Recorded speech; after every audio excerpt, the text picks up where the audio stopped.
Hello and welcome to the Onyx Path Twitch channel. I am Travis Legg, the programming coordinator for Onyx Path, and with me today I have Eddy Webb, who is awesome and does a number of things for us. Eddy, why don't you go ahead and for the few folk who might not maybe know who you are and what you do, tell us who you are, your pronouns, and what you do. Fair enough. Like you said, my name's Eddy Webb. My pronouns are he, him. I am one of the in-house developers for Onyx Path, and what that really means is I sit inside with Rich and Dixie and Matthew and the other folks that work more or less full time with Onyx Path, and help shepherd some of the game lines. My share of the game lines are the story path games. So that's Scion, Trinity Continuum, They Came For Me to See, and Dystopia Rising Evolution, as well as the 5e games like Scarlet Lens, which you might be familiar with. And then any of the other non-White Wolf licensed stuff that comes in. So like Legend Lore is kind of 5e, but also a licensed project and so on. And then separately, with my own company, Pugmire, I've work with Rich and work with Onyx Path because they're licensed to do the tabletop roleplay game for my world, Pugmire. Cool. Yeah. And through Pugmire, you do a bunch of additional work in the game space as well, including video game work and things like that. Right. Yes. Well. Yeah. Pugmire is my full-time freelance consulting business. So not only do I work with Onyx Path, but I freelance to a lot of other tabletop role-playing game companies as a writer. I write for various, like I said, various video games. Like the latest one I worked on was Walking Dead: Our World, which is an AR Walking Dead game for mobile phones. I've written textbooks for mobile game design. I've done some consulting work for companies who understand what their creative content is and how to best use it, stuff like that. So yeah, I do work lots of other spaces. I'm full-time self-employed, and Pugmire is just kind of the name I put to all the weird stuff I do. It's your umbrella. Exactly. Cool. And so I guess to start things off, I wanted to talk about Pugmire a bit. It's okay. a very popular, very well received property. People seem to dig and love it.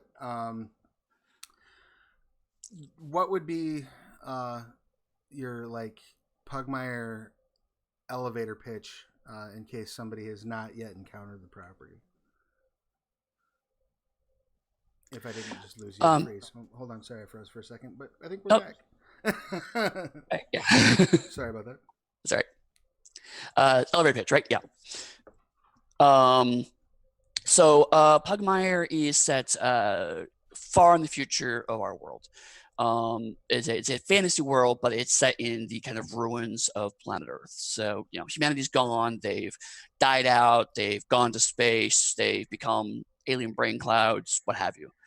And uplifted dogs, cats, and other species have been left behind to kind of rebuild the worlds in their image. So it's kind of Lord of the Rings meets Planet of the Apes, but with dogs.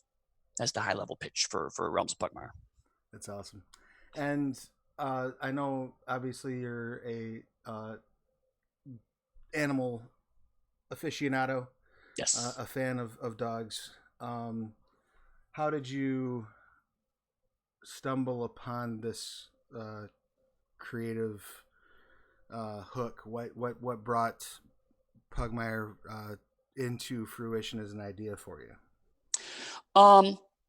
It was actually a combination of things. So the first kind of piece of it is that I've been a tabletop gamer for most of my life, and I'm in my 40s now, so that's several decades of gaming back in the 80s. And while D&D was not the main game I always played, it was certainly kind of in the background. So it was the first game I became aware of it. I moved on to other games soon after that, but I would play D&D occasionally with friends. Other groups of friends of mine would play D&D and pop an adventure here and there. But I never really had the experience of running or playing in the big long campaigns, right? I never had we've been playing this game for 20 years with the same characters, or Right. the people with the binders full of world information because of all the stuff they've written and compiled. I never really had that experience. And I didn't really connect with fantasy in the same way as a lot of my friends did. I was much more of a sci-fi guy, honestly, sci-fi and horror. But I always kind of had the desire to, it's like, I wanted the creative desire of like knowing that I could walk into a world, know every piece of it, know every edge of it. I liked the more the implication of it than the actual doing of it, if it makes sense. So I've always had back in my I've always had back in my head the idea of at some point I want to make a fantasy world. Rose Bailey actually she gleefully kind of co-ops the fantasy heartbreaker term. That same idea of that that fantasy world that you love so deeply and you want it to be just different than everything else out there, but it's kind of similar to everything else out there, but it's your baby and you love it. And so it's like I kind of wanted to do that. But like as it became professional, it's like there's no market reason for yet another goddamn fantasy game on the market. So I never really did anything with that impetus, but it was always back in my head. It's like I always kind of like felt like I wanted to do. So fast forward to around 2012. At the time, I'm working for a company called CCP, the digital video game company. They had an Atlanta office, but they're originally an Icelandic company. They work on EVE Online. At the time, they were making the World Darkness MMO. My family were in the process of moving house from one area of town to another area of town, but due to some complexities with how things shaked out, the rent on our old house ended before we could move into the new house. We had 2 weeks where we had no place to live. So I went to CCP. CCP owned a handful of apartments that they kept just kind of around. So as employees would move into town, they had a place to stay for a month or two while they found their own place to live. And they happened to be empty. So I was like, hey, it's okay if we use that for a couple of weeks while we're moving house. They said, yes, no problem. And it was in a place called Ice House in Atlanta, which is actually a refurbished ice house. This big, huge concrete building has been turned into apartments. Oh, wow. And the place we were in it was a one person, it was a 1 room concrete box. And we had 2 pug dogs at the time. So they're used to running around a house and having space. And they didn't then. And also they noticed that whenever they bark, they'd hear another dog like a second later barking back at them. Because it's so full of concrete, everything echoes. And so they're like, "Oh my God, there's all those dogs! They're talking to me." So I have to talk back to them, and now they're talking to me again. And it's just like, "You're so stupid! Just stop! Just stop!" So at one point, I had enough. I was like, I can't take this anymore. I'm taking my time. I'm taking for a walk, like the 4th walk of the day. I was like, I don't care. I just need to get them out of the house, calm them down. So I was going for a walk, but like I was kind of, my mind was wandering because like, the actual process of walking dogs is not exciting. It's kind of just making them keep an eye on them, making sure that they're not doing anything stupid. But it's like driving. It's like, you can only have your brains really working while you're driving. And so my brain started working, and I was noticing the behavior of the dogs. Our younger dog, Puck, was very kind of adventurous and boisterous, and so he's like, "Hey, I'm gonna go see things and check things out." And he's very charismatic and charming, and everyone loves him. And so, okay, so you're kind of the bard. You go out and you kind of useless, but everyone loves you, and that's your role in the party. And then our older pug, Murray, he would kind of sit back and watch things, observe, be very careful. And, he didn't really kind of rush into things. It's like, well, you're much more like the wizard. You kind of stay from the back because, you don't take damage well, and you solve problems from afar. And I was like, there's actually something there. That's kind of interesting. So after we're done walking, went back to the apartment. I started jotting down D&D and dog connections. Like, where do these things overlap? And I found there's actually was a lot of like, so the dog breeds kind of really roughly mapped to kind of the 6 attributes, and to a certain degree, like, certain elements of dog behavior mapped to certain elements of traditional Dungeons and Dragons archetypes of classes. And so I was like, well, that's kind of interesting and neat. So I wrote like, a page of notes, and then like I had like it's a page and a half of rambling first drafts of scene. I just made some characters up on the fly. Many of them became the iconic characters for Pugmire, but like at the time it was just like I just couple of name, blah, and just writing stuff down. And that's I just kind of like to hash out. And I just sometimes when I'm working on a new idea is just I'll write down fiction of it, and it's garbage, it's junk fiction, but it helps me kind of what kinds of questions do I need to answer if I'm telling a story with this world.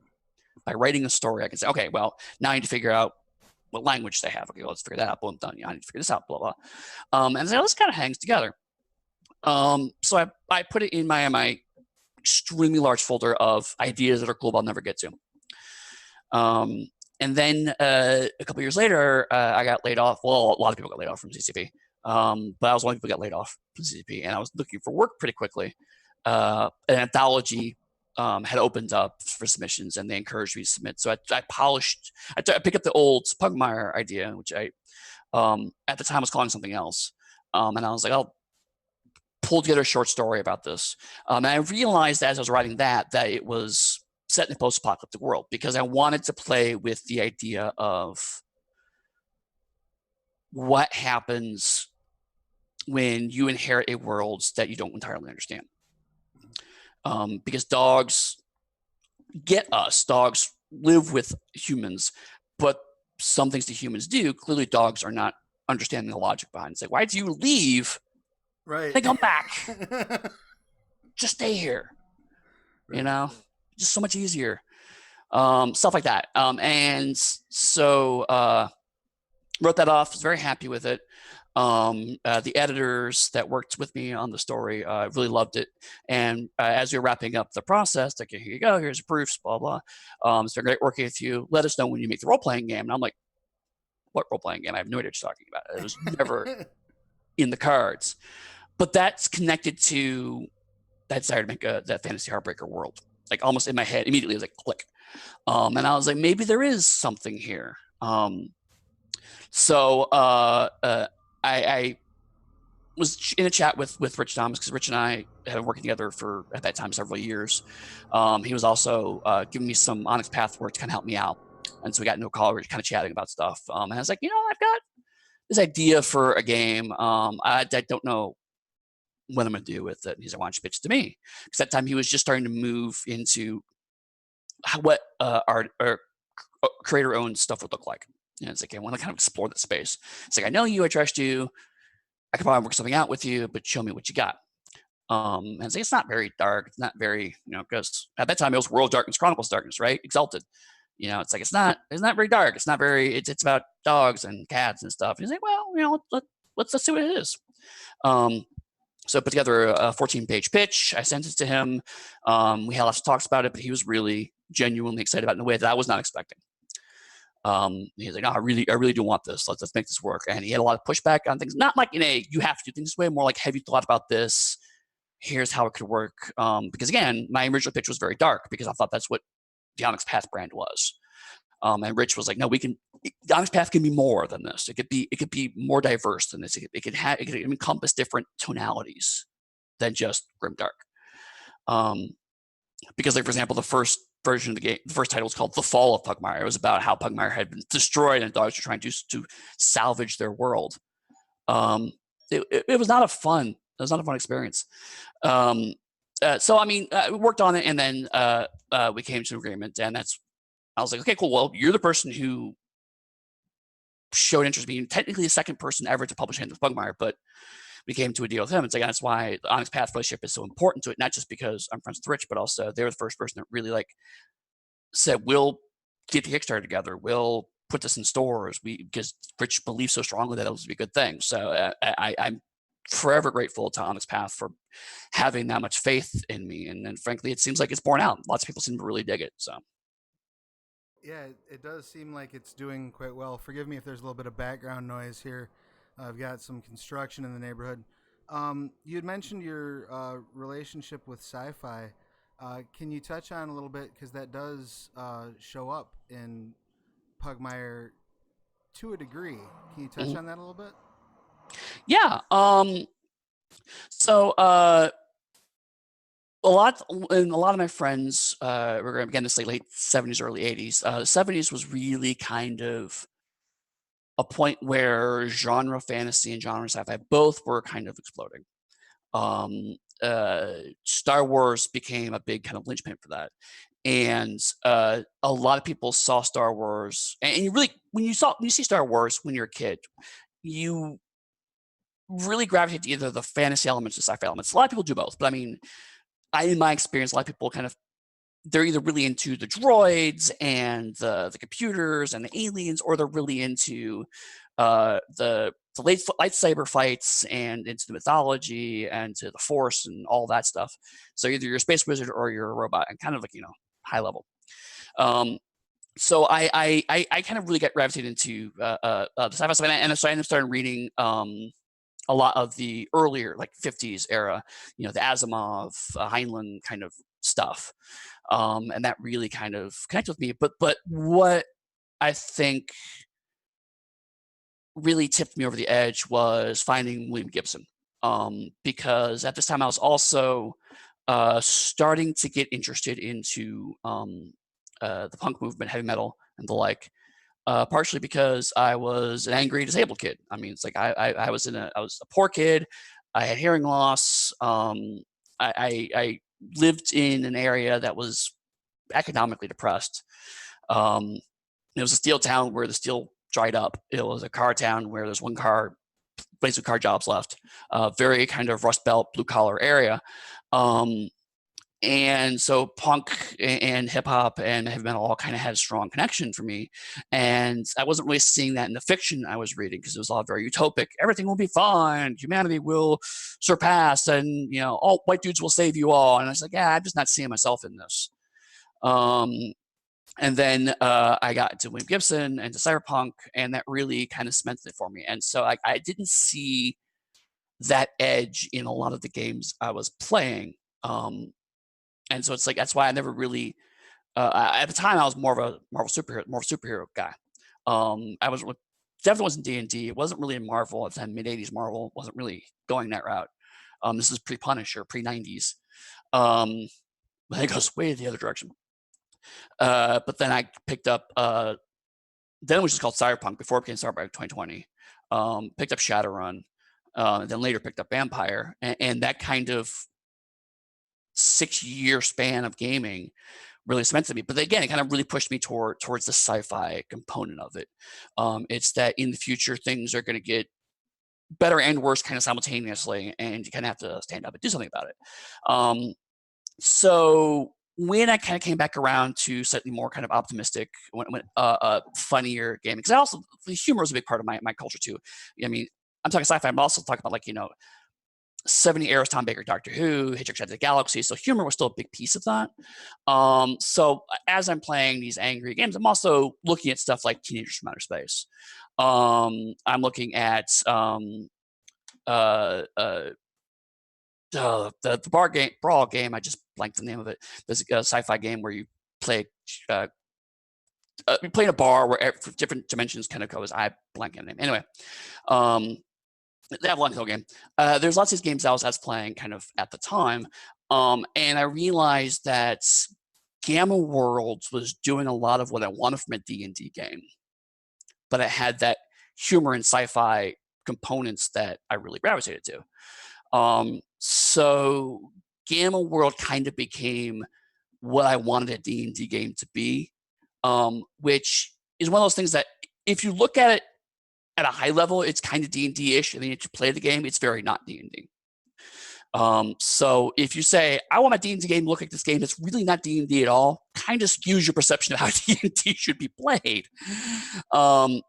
So when I wanted to do Pugmire, and I was like, what's in the future? It's like, well, maybe I can scratch that Gamma World itch, but actually try to properly put it into a Dungeons & Dragons thing. That's one thing that I definitely wanted to do when I made Pugmire, is that I didn't choose the OGL D&D because it was convenient. I chose it because I specifically wanted a Dungeons & Dragons style experience. It was dogs in D&D. It was the original concept, and it's like the only way to do that is to put it in D&D. But it's like I also wanted to say what would happen if you did put a dash of Gamma Worlds into that. So definitely those are kind of all my antecedents of Pugmire, and that's where the kind of sci-fi stuff folds back in, because Gamma World still has a lot of fantasy elements, and Shadowrun also to a degree is responsible for some of this stuff. Kind of Shadowrun is to take sci-fi and put fantasy into it. I kind of went the opposite route, take fantasy and putting sci-fi into it.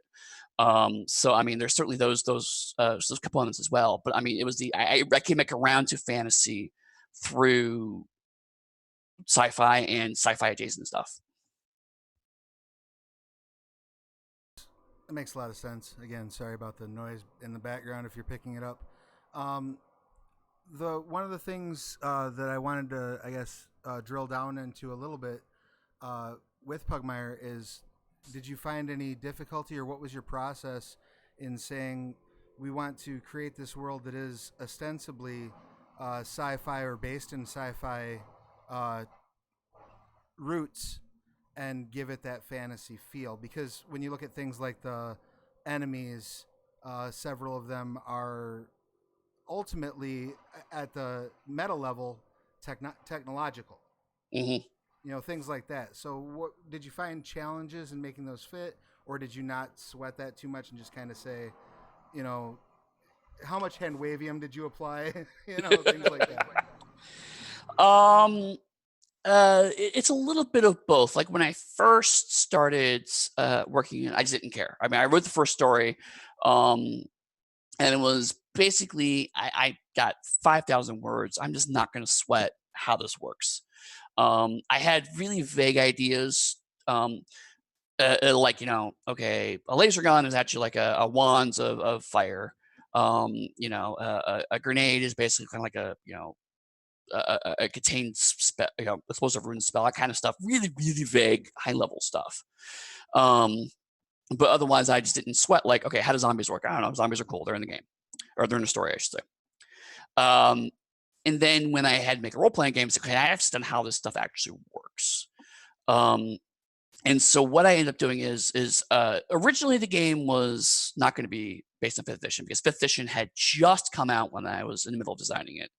And I don't know if you remember, but it was like a year where they didn't come out with any OGL for it, and we were actually not sure if they were ever going to come out with an OGL for it. And so I actually have a draft floating around, a very early draft, which is basically taking the 3.5 OGL and hacking it into something that looks like 5e. In fact, if you could find the very first Pugmire kind of ash can that came out with the Kickstarter, that still has a lot of that in there. It's like, advantage is called something else because I didn't want to use the actual trademark terms, and taking 3.5 and bending it into a shape that looks a lot like 5e, but doesn't actually explicitly 5e. But so in the process of designing that, I was like, okay, what if I were, from a design level, none of the aesthetics of, but just from a pure mechanical level, if I were turning 5e into a sci-fi game, how would I go about doing that?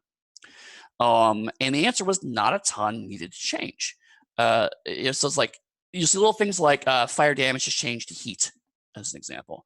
Little things like that. I changed some of the language to be a little more universal and to kind of hint towards the fact something else is going on here. But like, my options were either to change systems so much I stopped looking like D&D, which violated the core concept of dogs in D&D, or I changed so little that I lose all the sci-fi edge of it. And ultimately, I decided that it was okay if the sci-fi moved more and more into the background. That was something actually I talked with Rich about, because originally it was going to be more of a, I kept pushing to kind of make sure that people got the fact that this was technology. And when we were talking about art design, Rich actually really encouraged me to kind of push back on that, because his concern, I think it's valid, is that if you have the strong concept of dogs in D&D, and then it's like it's dogs in D&D, but also robots and this and this and this and this and this, you lose the quick pitch of it, and it gets muddy, and people don't gravitate to it strongly. There's a strong, like one of the reasons why he argues Vampire the Masquerade worked really well at the time was because you're playing a vampire. I know what vampires are. Vampires are cool. That's it. I have 7 different kinds of vampire I can choose from, and I go. Vampire the Masquerade at its core is not a complicated game. We've made it complicated, but it's not inherently a complicated game. I want to play a tough vampire. Bruh, go, done. That's it. And so he brought a lot of that to Pugmire and was like, you want to have this strong theme really resonate.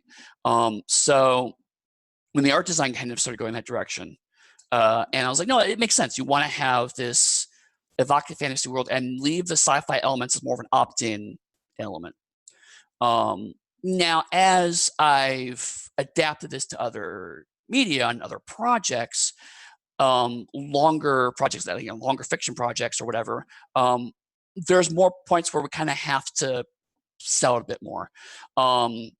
And that's where little things actually to kind of relate to the upcoming book, Pirates of Pugmire, like things like the plastic hulls for the boats. It's like, okay, plastic becomes more and more prominent. Why plastic is prominent the way it is. Originally, it was kind of just a gag. It's like, it's the magical mineral that you dig out of the ground, and humanity made this for us. Obviously, it's mystical. And it's basically kind of sideways slap at people being stupid and conservation, and ruining our planet. But now it's magical, sure. But then as you go on and say, okay, well, actually, because the seas are acid, and so the plastic hulls help to make sure that acidic things wear away at the wood, or rust the metal or whatnot. And so it's like you have these bits and pieces and drips that kind of move in. And that was actually really an interesting challenge for me, because I do have more or less sci-fi explanations for a lot of what happens in Pugmire. Like, I know how the undead work. I know how curses work. I know how magic works. And I know the sci-fi components in the back of my head is why that works. So I talked to other collaborators on it. It's like, FYI, here's generally how things work. So we can kind of stay in that zone, stay in that vein. And there's times where I've gone, well, no, that's too far, or no, that's not far enough. But also, as the game line has evolved, I've moved away from, again, the kind of 50s space opera style sci-fi, and it's now moved more towards kind of almost a post-human chthonic sci-fi. Like if you look at Monarchies of Mao, things get a little weirder, they're creepier, things get a little more horrific. It's not a horror game by any stretch of the imagination. It will never be that. But the monsters and the way we describe things are just a little more off and strange and weird. There's a great story in the Pugmire anthology we just released, Tales of Good Dogs. And one of the stories is about an elephant that's been uplifted. And as far as it knows, it is the last elephant ever. And so an elephant never forgets. So it remembers everything, literally everything from when humanity fell, which is a lot to keep in your head and stay sane. Spoiler, it turns out it's not sane. But I mean, that's that kind of, it's sci-fi. Someone has put technology into this creature and turned it into a memory device that allows it to live for unknown years. But it's also more kind of Robert E. Howard pulp fantasy weird, where there's this functionally minor god stuck in a temple somewhere that's babbling ancient secrets and referencing lost gods. That's straight up Robert E. Howard, Lovecraft shit right there.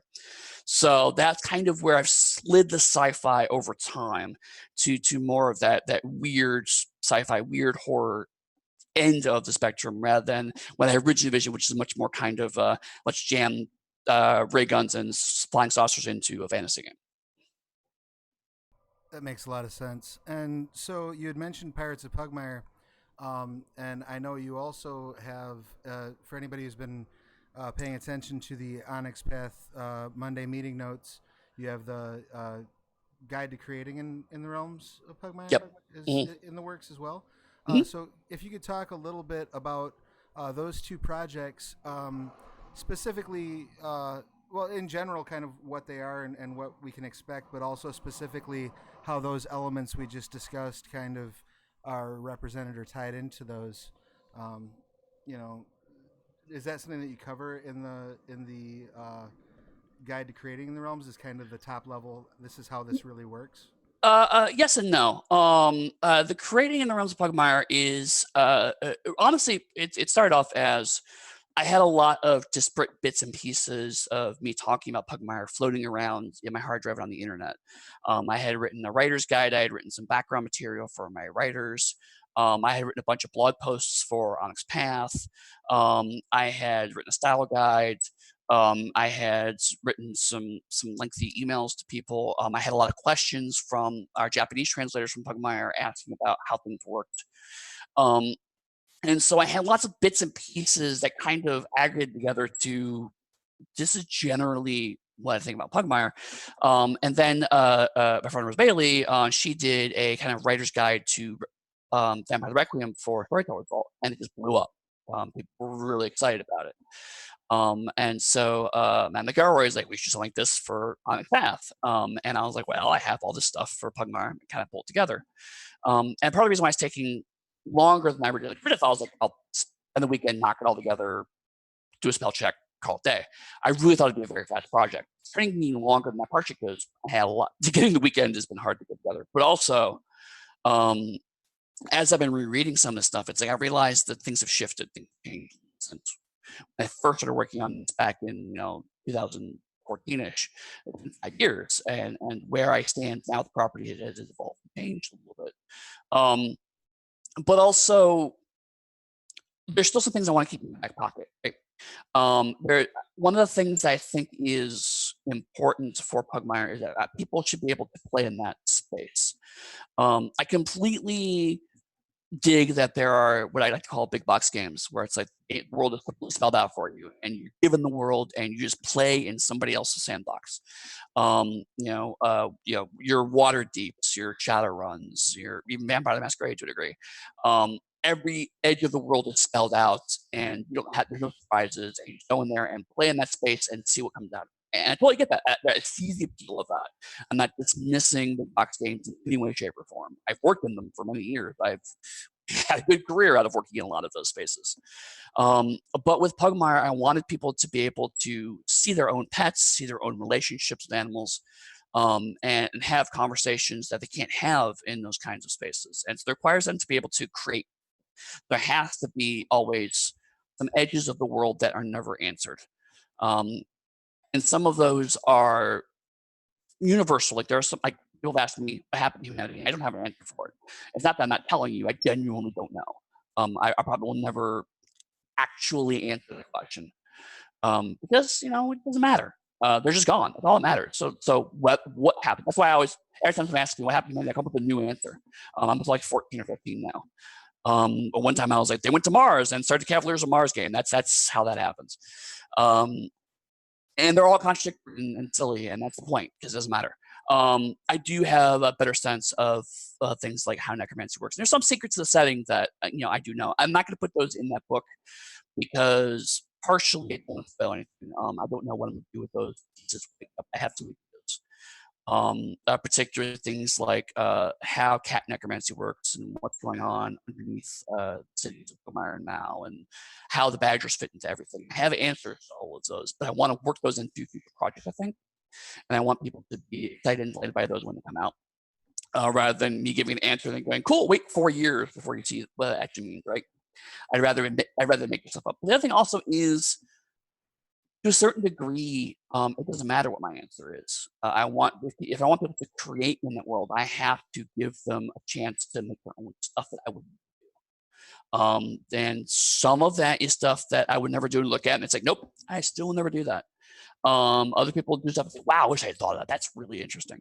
But that can't happen unless I give people that room to grow into it. So the creating your own Pugmire is less about, there are some things that are supposed to explain because I thought I had explained them and they're unclear, right? Or I got questions that like I probably should have answered and never did. So there's a few of those things in there. A few things are right. Rules questions as well. Like, how does this work? How does that work? Because again, with the translation process, translating the game from one language to another meant that a lot of things that were very subtle, I spelled out in a few words, don't necessarily communicate well. So I have to be extremely explicit and clear with the translator. Okay, this means exactly this, and this works exactly this way. That helped me to kind of say, okay, well, let me give you a more robust kind of FAQ not errata per se. Nothing's wrong. There are a few things that got wrong, a few rules that are wrong, but most of it is just let me clarify a lot of what I meant. Kind of like the old school, if you remember back in the forums or on Usenet or whatever, where they would have like long running kind of FAQs of small little details. It's in that spirit, or Dragon Magazine clarifications kind of stuff.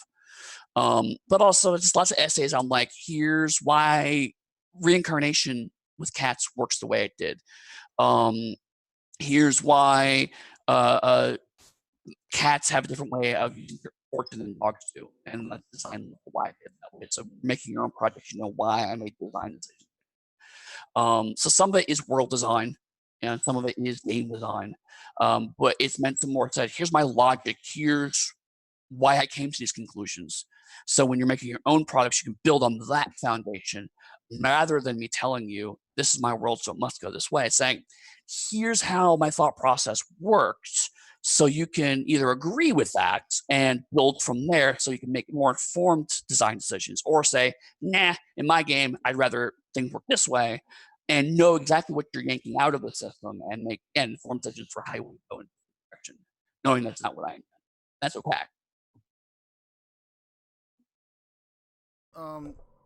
Just 1 second. You're starting to crackle up a little bit on your audio side, and I don't know if you have like a noise reduction on or something like that. That might be the culprit. Or it could just be the gremlins that are haunting my neighborhood. Again, I apologize for the construction noise if it is coming through. But if you wanted to, if you could just give us kind of a brief overview about what's coming with Pirates of Pugmire. Right. And then after that, I'd like to get into a little bit about Dystopia Rising. Sure. Yeah. I did forget that. Thank you. Pirates of Pugmire is our first kind of major supplement for both Pirates of Pugmire and the cat version of the game, Monarch of the Mao. We've done a lot of smaller books for them, but this is the first kind of a big kind of my take on a campaign or a chronicle supplement. So this is again like your Tyranny of Dragons, your dragon the heist style of games where it's like, here's a couple of adventures and some rules to kind of set that setting up. And I wanted it to be for both Pugmire and Mao because it's cats and dogs can sail off into the sea together. This is kind of like my first crossover book. It was also a chance to prototype and pilot new character species. So lizards and birds are now part of that.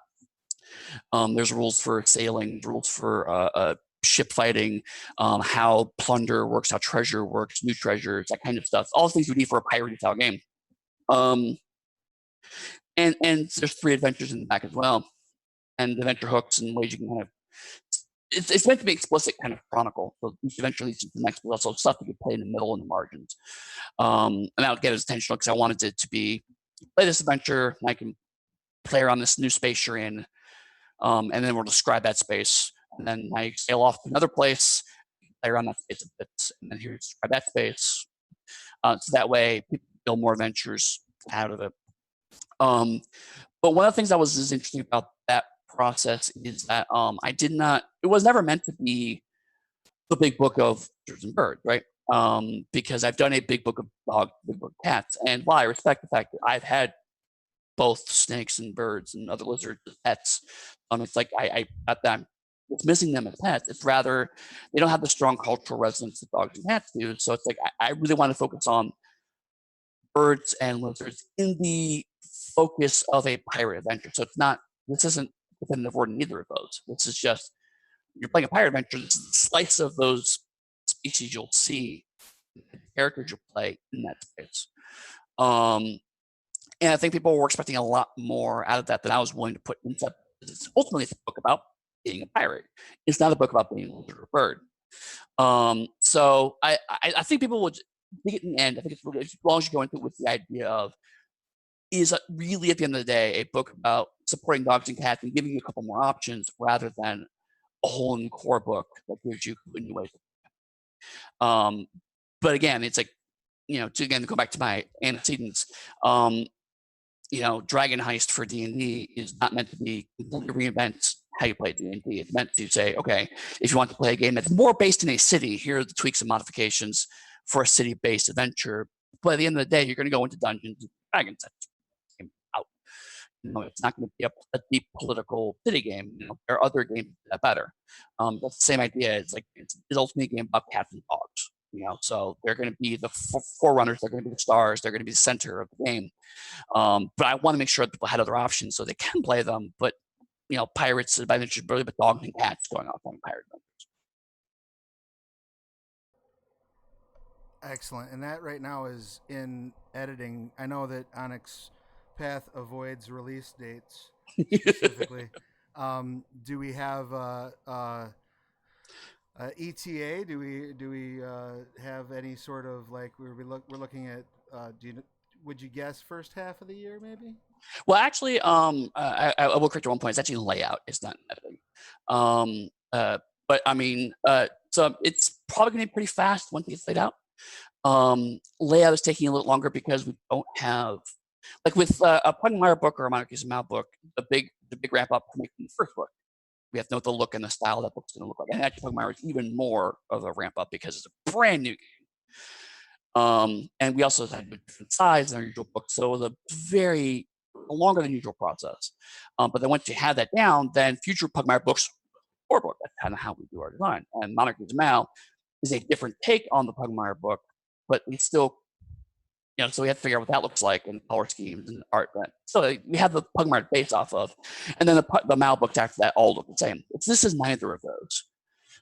So we have to figure out kind of what that looks going to be, how it's going to look, because we want to try some different takes on the look of it. Is it like both of the books right now have big kind of banner at the top. There's a big square with the art in it, and then information at the bottom.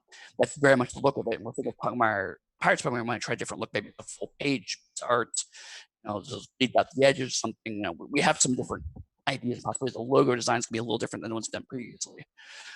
So we want to take this opportunity to kind of see if there's a different style approach that we want to do with it. That's take a little more time than usual. But then once you do that, the stretch goal adventure is going to look a lot like whatever we settle on for the Pirates Pugmire book. Right. Once you've cleared that first hurdle, all of these subsequent hurdles get much easier. Right. So, I mean, the people who backed the Pirates Kickstarter, once the layout's done, probably go through several proofs of that. First half 2020 is not unreasonable.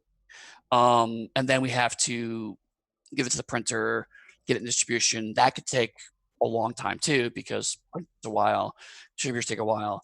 So I can't necessarily say that people who didn't back it won't see it necessarily in one. I don't know. But that said, the Pugmire books have generally been pretty on time. So like once we figured out what we want to do with Pugmire, with a couple of exceptions, most everything has come out pretty much the time we hoped it would. So I think it's pretty comfortable to say that sometime next year is not unreasonable. Cool. Well, yeah, definitely keep your eyes peeled for that. And I had the pleasure and honor of working on Pirates of Pugmire. It was a hoot to work on. It was really fun. It was a lot of fun. And I really can't wait to see it out in the wild and see how people interact with it. There was a lot of fun stuff. So I know we're coming up on our last 10 minutes. I do want to touch base for sure on Dystopia Rising. Because much like Pugmire being a licensed product that Onyx Path licenses from Pugsteady, Dystopia Rising is also a licensed product. Yep. And that is done through the StoryPath system. But it is based on a long running LARP. Can you talk a little bit about, I guess, just first off, what Dystopia Rising exactly is, and a little bit about the process of bringing that over into the Onyx Path house system, and what that process has been like? Totally. Dystopia Rising, as you mentioned, it's been a ongoing, persistent live action chronicle for over a decade now. And it's basically a different post-apocalyptic game I'm working on. I feel like I'm developing a genre here. But it's a little more what people expect. It's a lot more kind of Walking Dead, Mad Max. There are zombies walking around. You drive around in cars that are kit bashed with full blades on them, and people with shields made from stop signs. That kind of nearer to the fall of humanity component. Everyone is playing a character who's called a strain of humanity, which is basically a different form of mutant. All of the people who our baseline humanity are gone. They didn't survive the fall. This is several generations after the fall, so you're the survivors.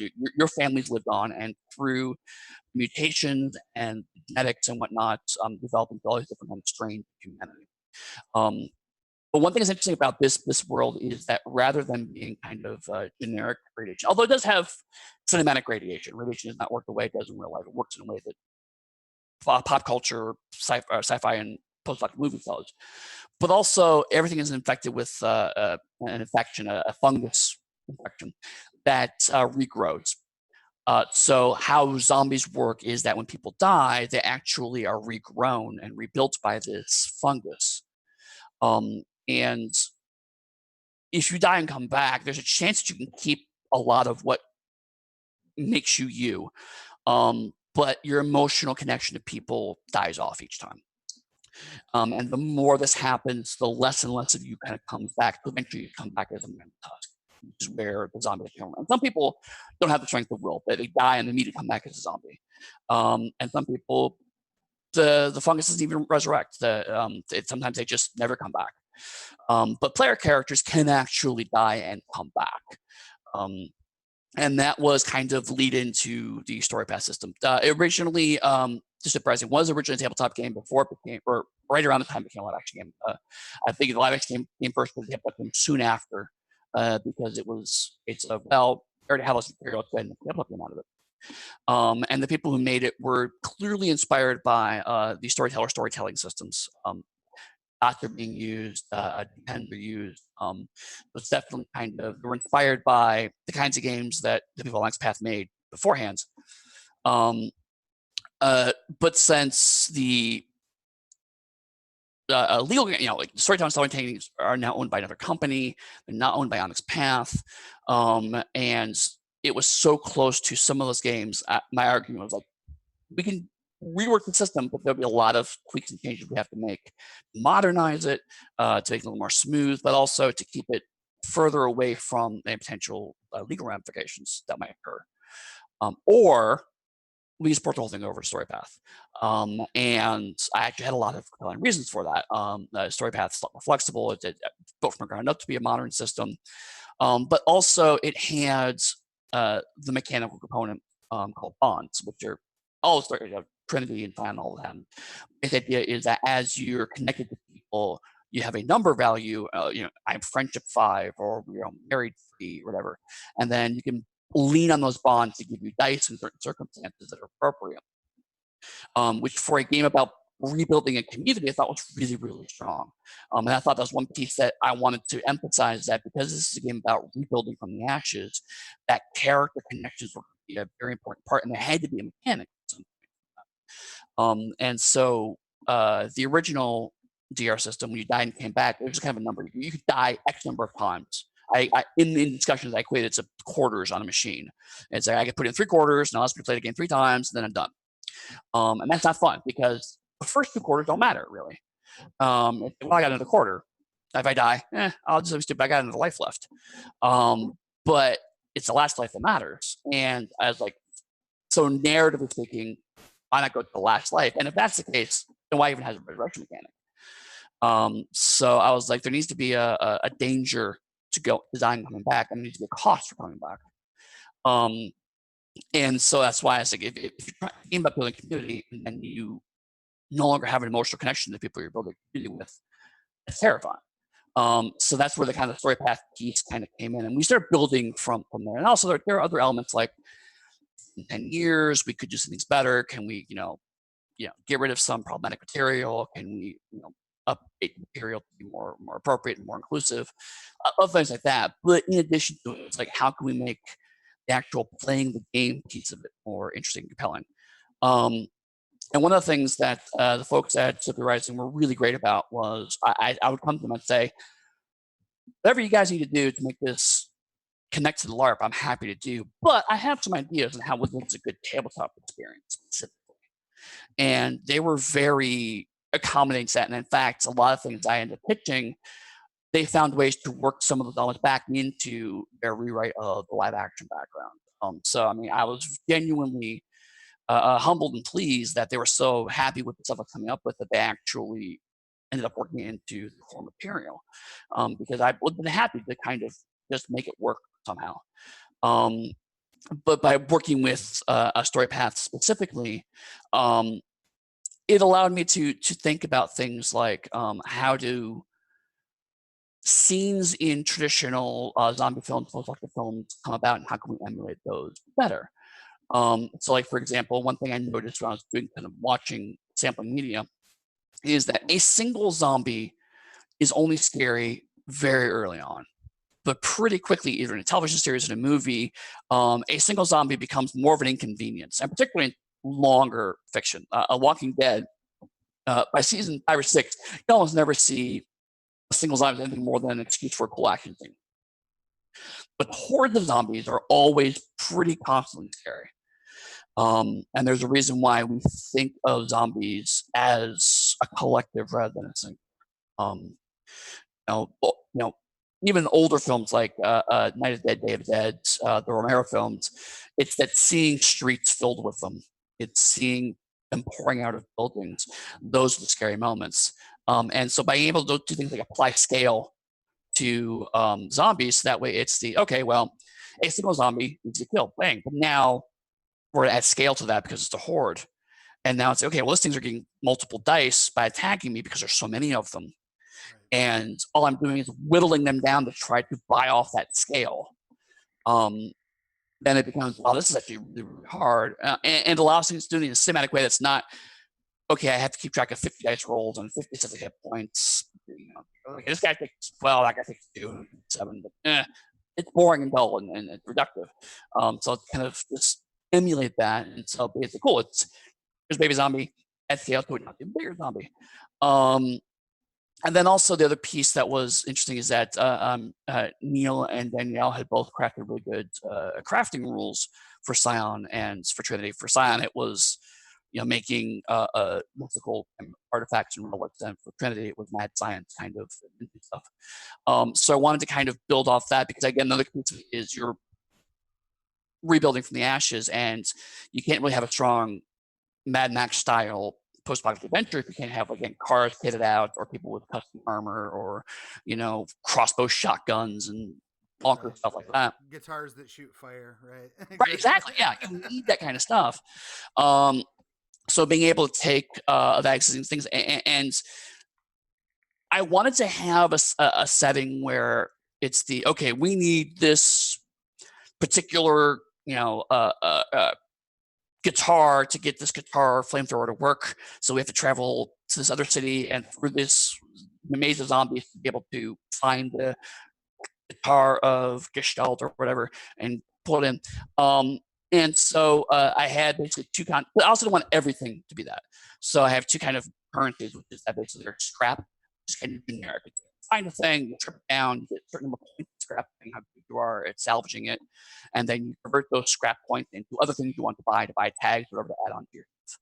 So it's like I go to a junkyard, mumble. I come back home, I add stuff to my car, mumble, and now my car has exactly what I want. We just don't talk about the specific. But as a storyteller, if I want to have that narrative component, I could say, okay, well, you can't make these milestone rolls to get your car out unless you get this specific piece. You're blocked until you get this one piece. Part of your next step of this is I need a specific piece. And then that way it becomes narratively interesting. And then the other piece of it was that because I didn't want these rules to exactly emulate super science, we're not doing Reed Richards style kit bashing in the garage, and it worked perfectly the first time. Everything in these post-apocalyptic adventures always is a little off, a little wrong. So the other rule kind of built in was that all more flaws as graphics are kind of in story path. I just really blew it up and made it a much bigger deal. So every time you hit back something in VR, it always has a flaw. you can, if you're bad at it, it can become a really bad flaw. But even if you're the best resources, the best materials ever, it's still going to be a little junky because you don't have access to good stuff. So like it runs out of gas occasionally. It stalls. It runs out of bullets. It blows up occasionally. It doesn't work in radiation. It works really well in radiation. Those kinds of things that it's never going to be quite right. So your car is going to run out of gas at a dramatically convenient moment. And the flaws again are all kind of narrative tropes. So like I have this really cool gun, and okay, well I'll give you momentum if your gun runs out of ammo right now. Kind of stuff. Yeah. The adventure needs to. The adventure needs to start here. You're driving through that space, so your car's run out of gas exactly here. They're all narrative flaws, but again, it emulates the fiction I was trying to do. So story path is really good, especially when you think of it as an engine for telling action adventure stories that you see in television and movies. The cinematic language is kind of baked in. It's one of the reasons why it worked fantastically well for the game for me to see, for example. So when you start from that point and go, okay, how do I use this system to emulate the things I've seen on TV, things I've seen in movies, things I've read in long-standing novel genre fiction, and then go from there, it works really well. And I felt that Dystopia Rising needed to move away from this kind of number crunchy resource management game to something that emulates resource management. There's still a key piece of it. You still have to have those hard decisions, but it's about the story of managing resources, not the numbers of managing resources. Right, that makes a lot of sense. And sounds like a lot of fun because you can. It sounds like a very clever way to avoid that, avoid the sort of drollness that can come along with crafting if you don't pepper in that narrative. Right. It can very quickly devolve into a craps game, basically. Like, well, let me roll these dice and roll these dice and roll these dice, and it can get exactly right. I wanted to, because it was more importance in the game. I wanted to like I said, put more story in there, but also like I wanted people to like, I just want to add a sword to my gun. How to make that happen? And you can do that. It's maybe one or two rolls. You add these tags to it. And the other thing is also weapons and armor is much more modular. Story path again already has this idea of weapon tags and armor tags. So basically, it's just like I want to make a gun that shoots grenades. Right. Well, then you just add the explosive tag to it, and now it shoots grenades. So mechanically, it does this discrete thing. You add it to this item, and now it does this different thing. Or I want to take a sword, but make it something I can hide in my coat. Like, well, I'm adding the hiding. The tag makes it a little easier to hide. Got a knife, but what I'm saying, like, you can do these things with weapons, armor, and to a certain degree vehicles. And so by making it much more along the lines of like, okay, well, if we don't care, roll some dice a little bit. Cool, you now have a tag. Subtract the scrap from your sheet. Bah. If you kind of care, okay, well, I have scrap 2. I really want to make it so I have scrap 5 or 6 before I start this project. So let's go out and find more scrap. Well, now you have a new story to start. Right. Because the players are proactively looking for more things to salvage, and so you can experience interesting replenishing. It's like vampire feeding. The vampires always have to feed. Sometimes it's very interesting to explore feeding, because sometimes you want to give them blood points and move on. This is the equivalent of that. And then if it's I want a really big thing, or I have to fix something that's really broken that's important to the story, then it becomes okay. Well, then you can't go any further until I sort of highlight this very specific stuff, and so it allows you to kind of drop in and out as much as you want to. Whereas if you have a much more kind of explicit system, it will always getting cautious. It always requires that. And it's okay, but if I don't want to dig into that, it's like I find the same thing with D&D spellcasting. How much people care about spell components really depends on the game. Right. Yes, absolutely. It's like I can tell you that there's a surprising amount of spells that are back guano. I think it's funny and interesting. But like for Pugmire, I just removed all components because it was not a thing I wanted to do in that specific style of game. A lot of times I play D&D, no one asks what spell components you have. It's really just not something that comes up. You ask a spell, and that's a spell you do. But there is some specific fun for that kind of first edition AD&D. You don't have a diamond, so that guy's not coming back kind of gameplay. Right. But for Dystopia Rising, I want that to be very opt-in, not a requirement for gameplay. Right, and alterable at the moment. you Yep. can base an entire session around, go find this, this piece of phlebotinum that you need, Mhm. or you can just, the next three crafting checks are really just done by die roll because there's other things where the narrative needs to be focused. Yep. That's a really really And also by it's also extending scrap to not just mechanical things. So I don't I mentioned that you can like if you hunt animals, I don't turn it to food or scrap. So basically, you want to turn it into stuff you can eat, or like tan the hot leathers and take the bones out and turn them. So you can use organic things for scrap, and it's kind of implied to get medicine. I never actually sell that out because I want to make that clear by player choice. But you can theoretically blowjack people and turn them into stuff if you want to do. The rules are there. If you want to be Pickle Rick, it's possible theoretically through Dystopia Rising if you wanted to do that. It's not explicitly encouraged in this form, but the rules are there and you can do the math. So, but again, I wanted to kind of that flexibility. The other thing that I want to do with DR, and again, the people that were really supportive is that too much post-apocalyptic stuff is boring and brown, right? It's like here's another brown space where people are dead. It's bleak and awful. I am much more of again Gamma World being an antecedent for me, but also things like Borderlands. Like the post-apocalyptic world can be really fun and weird. right. And they definitely wanted to embrace that in a way that fits in not very established. So it's like this is a world that has a religion based around rock and roll, and I'm not even exaggerating. That's exactly what happens. The kings and queens of the court are basically built around worshiping people like Elvis, and that's a god. There's a religion based around Junkion, basically, where you're following television, taking it literally, and that's what you do. It's not it's a serious setting, but it's not a setting that shies away from being weird. And so I wanted to make sure again that if you wanted to have a guitar that's a flamethrower, you can do that, and the game does not stop you from doing that. It doesn't explicitly tell you how to do it, but if you look at the tags and say, oh well, now my guitar has the floating tag. All right, here's a dice roll for that. Make that happen. Nice. Cool. And then we are a little bit over time. I don't want to keep you too late. I know you probably need a meal, and I do too, as you can see by looking at me. Yes, fading away. I know I'm just wasting away to nothingness. But the last thing, I guess, or last two things I wanted to touch base on were you had mentioned, with Dystopia Rising's connection to LARP.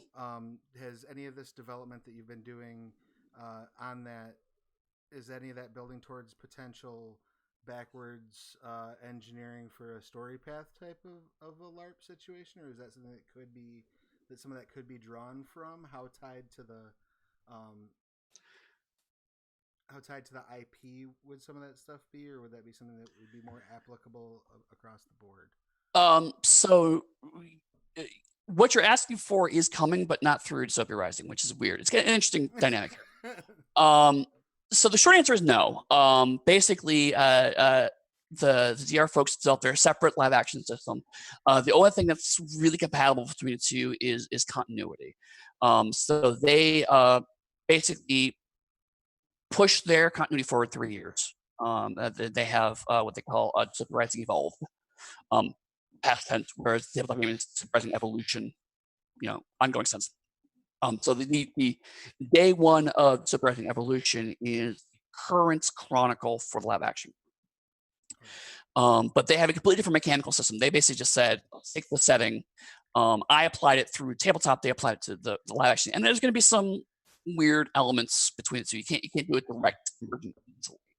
But if you know what your character generally does in the live action game, you can make a tabletop character that more or less emulates that pretty straightforward. But it's not going to be this exact thing becomes this exact number on the sheet. It's more of I have the concept here. How do I replicate the concept inside the thing? But that said, one of the things that we're talking about is you mentioned Carter. We are going to be doing Story Path Next is going to open up pretty soon to allow for Dystopia Rising content. People to make content for Dystopia Rising tabletop game. And one of the pieces we're nailing down now is how we can encourage the live action group to convert their live action stuff to tabletop. Okay, cool. So if you played through a really cool adventure in one of the live action chronicles, you could then write that up and sell it through the StoryPath Nexus as a tabletop adventure. So, Nice. and we're thinking about like a logo or something, so that way, hey, this is sourced from the LARP. But then people can say, oh, okay, I actually, as a tabletop adventure, can kind of play through. There's also been discussion about maybe finding ways to run certain sessions of the live action chronicle inside the tabletop game. It's like, the live action chronicle people would say, okay, this is like a cross country thing. You can't really do in a live action thing. You can't a car and Mad Max your way across the U.S. We can tabletop that piece of it. So here's how we and that's now canon for our live action game, but it's still using tabletop for that piece of it in a way that they couldn't really do easily before in the live action chronicle. Right. So there is some synergy. It would open up things like online play, things like that. Yeah, exactly. And also they're realizing that it's been around for 10 years. So there are people who are getting old enough to where going camping every month isn't necessarily viable for them.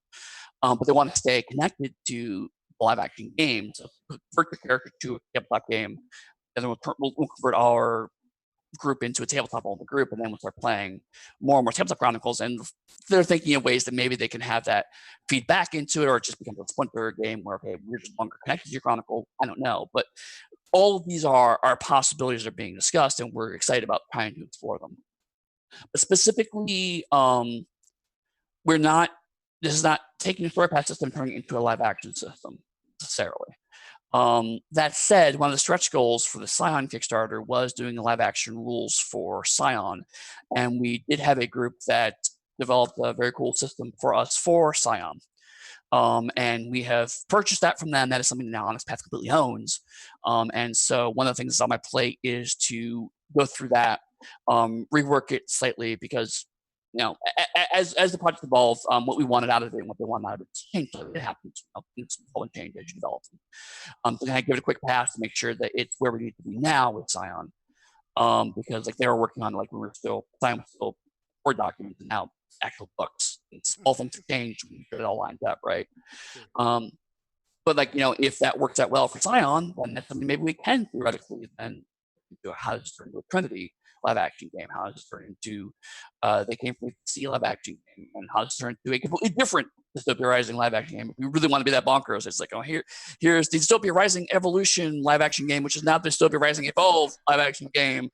That seems like a terrible idea. We probably won't do that, but theoretically. Well, we've never shied away from the occasional piece of market confusion.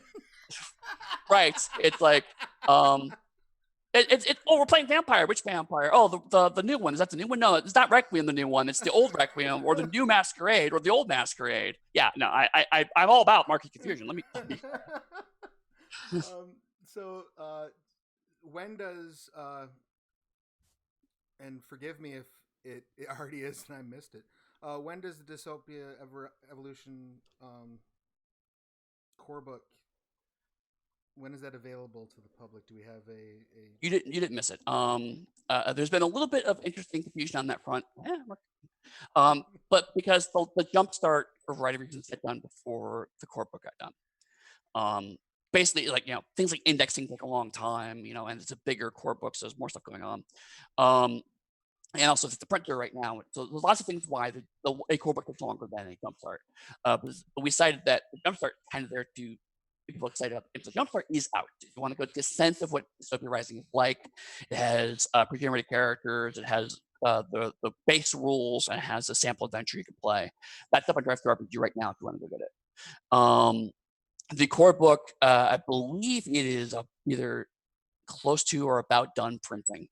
So they'll be going to Kickstarter backers first, but it should be available pretty soon. So that's one where it's like, again, I'm not going to give it a specific date because we don't do that, but like early 2020, I'm more confident that will happen with Dystopia Rising. And then soon after that, we're going to have another supplement for it, which is a guide to wasteland beasties, which is basically some more monsters, specifically around. We do a ton with animals in the core book, so the opportunity to kind of show some more kind of crazy radioactive monsters to kind of play with that piece of post-apoc a bit more. Cool, awesome, and that's currently in production then, or that's Wasteland Beasties. Wasteland Beasties is also it's like in the errata phase because all of these are pretty much out to the backer now, the PDF form at least. So I think Hell Now is either just wrapped up or is close to wrapping up the errata pass. Again, that one's more, we're holding on that because we have to get the core book out first, because that's when we can't. It makes no sense to get the core book. So wait, the core book get out, and then we'll have the Hell Now coming out probably soon after that. And then we have just started talking about the PR anthology. So we're doing an anthology. The same team that did the Monarchism anthology, they're now doing the Rising anthology. So considering writers, reaching out to writers, that's just not kicking off.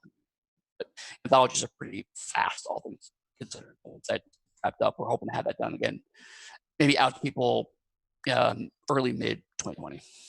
Awesome.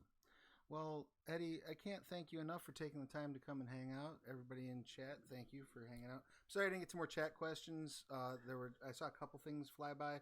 I've been kind of wrestling gremlins, so my deepest apologies to that. I don't think there was anything that we missed that anyone brought up that was like earth shaking. So again, my apologies. If I did miss something, sorry for the audio issues. But based on the feedback I'm getting from chat, they didn't experience them nearly as badly as I thought they might have. So, hooray! So that's good. Please, if you haven't yet done so, make sure you're following the channel. If you're an Amazon Prime user, you can sub for free. Otherwise, subs I think are like $4.99, and you get access to all of our VOD content basically instantly. So if you came in at the end of the stream, you wanted to go back and say, "Oh, I want to watch the VOD," be ready to go like 5 minutes basically after we kill the stream. You can go back and watch it. Eddy, where can people find you? What should people be looking out for? Is there anything we did not cover that you wanted to mention real quick? Anything oh my God, there's so much. But the short answer is, if people are interested in finding out more about me, they can go to my website, pugsteady.com. And on there, that also has links to all my social media groups. There's like Facebook and Twitter are the main places where I hang out. So you can check out my professional and Facebook and Twitter off of pugsteady.com. And if you're more interested in more Pugmire stuff, you can check that out at realmsofpugmire.com. Beautiful. And I'm certainly be speaking again soon. Your next convention appearance, I believe, is PAX Unplugged. PAX Unplugged, which is also my next convention appearance. Yay! So if you're out in the, I always get these backwards, Philadelphia area? I think so. I always screw this up. Pennsylvania. Say Pennsylvania. If you're in Pennsylvania or thereabouts, because Pennsylvania is a tiny little state, you can get across. Right? Yeah, I just walk from city to city. It's fine. Come out to PAX U, stop by the Onyx Path booth, and say hi to us. And again, thank you for your time, everybody at home. Thank you for your time and your support. Go pick up Pugmire if you haven't yet. And as a matter of fact, you can get the Pugmire rules for free right now, right? That's still going on. You can go and check out the new phone PDF format. And Eddy was awesome enough to work out an arrangement where they can do the Pugmire rules for free. So if you're interested in the game and you haven't been able to pry your wallet loose of that, $9.99 for the PDF or whatever it was, you can get the phone version for absolutely free. And if you still want the full versions of the books, right now we're still doing our Wolf Newt sale at Drive-Thru RPG. So that's going to be, I believe, 50% off all of the Pugmire products, and half the proceeds are going to go to the Guide Dog Foundation to help people, blind people, get and educate dogs for becoming guide dogs. So if you're thinking about buying the books, now's a great time to do it. There you go. Awesome. So you have about 400 reasons to go and pick up Pugmire right now, and they're all. And also order it from your friendly game store. It's in distribution. We actually have printed books of it. I mean, go to your game store and order it. You can do that too. Yeah. So you have access. You have motivation. You have motive, means, and opportunity. So go murder some dogs. Thank you so much, and you all have an awesome day. I'm doing my queen wave, my pageant wave, as I find the button. There we go.